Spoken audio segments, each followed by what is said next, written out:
So what were some of the challenges that you faced in the early days? Because yours is a bit different. Like a lot of people, they start a business, they start an idea, they don't get that initial traction, and they're really kind of finding it difficult to do that. But you found that thing, and you got it to the point where you started realizing that people are actually having full success, not just success where they're registering on the website, but they're actually registering and people are getting married, and it's moving forward.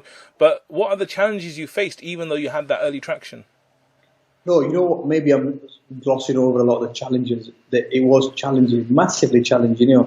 We're setting up a digital business. This is not Silicon Valley. This is not even like London. This is not Birmingham. This is Wakefield. This is like Bradford territory right here. So it's people don't understand what you're doing, and people at that time people didn't even know what the net was. Our community is a massively laggard community. Yeah. So we don't just join when everybody else has joined. We join when, and it's just that we're late to everything. Do you know what I mean? So I guess that traction didn't happen for a while, but the traction was going in the right direction, and that it was, you were onto something because of the quality of the traction that you had. And now it's about scale. Now it's not about kind of like doing it or setting it up or having that. The idea is right because the success is phenomenal. Now you just need to get scale on there. And there was a few people that didn't understand what it was all about. And some of that was because people just didn't know what the internet was. I remember one of my aunties, she asked me to come to her house. And when I went to her house, she says, Beta, what is this that you're doing? And I says, auntie, what is what? She says, you are meddling with our traditions, and you are meddling with, the way that we work.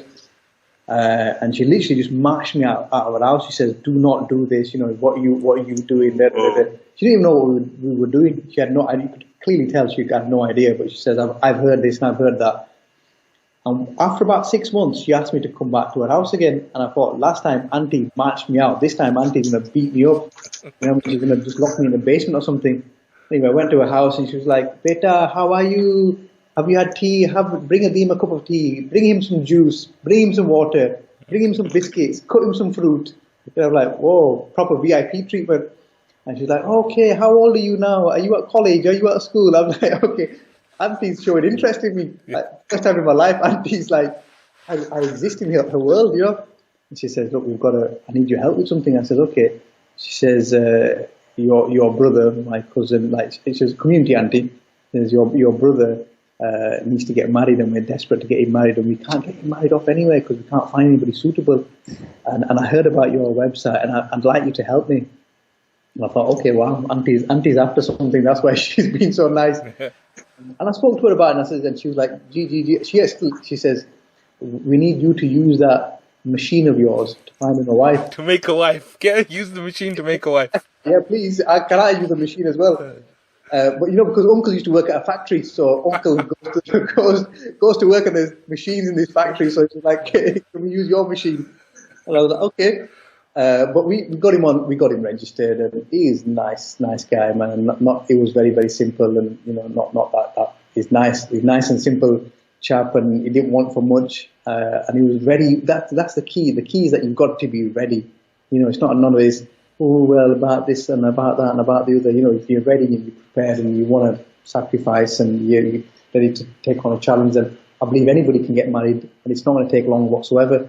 So sure enough, we got him married. We got him married within a few months, and that kind of thing got me my mindset as well in terms of people don't know or don't want to know if something is good because it suits them not to.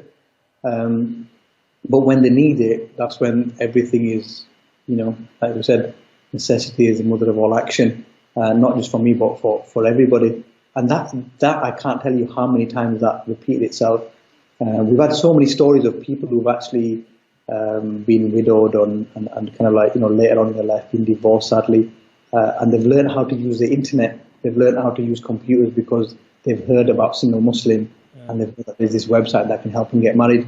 And it's just been phenomenal. It's just been phenomenal. We have 1 million UK Muslim registered on the website, so that's all, just over 50% of the Muslims that are kind of in the eligible age of marriage that are registered on the website in the UK. It's a phenomenal amount. That's insane. Phenomenal. Like when you look at like case studies in business, Harvard Review, and all this stuff, and you look at that number, subhanAllah, amazing number. It's an amazing number, and we are one of the most active multi-platform. And we don't like to use the word dating whatsoever. It's not a dating website; it's purely a marriage website. But the industry uses the word dating. We're up there. We're in the top 10 multi-platform dating websites in the country.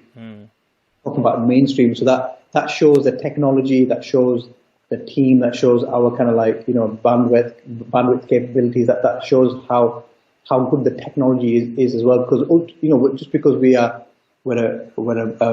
Muslim matrimonial app, but that doesn't mean that we're not a business, and we are a true technology business first, servicing Muslims.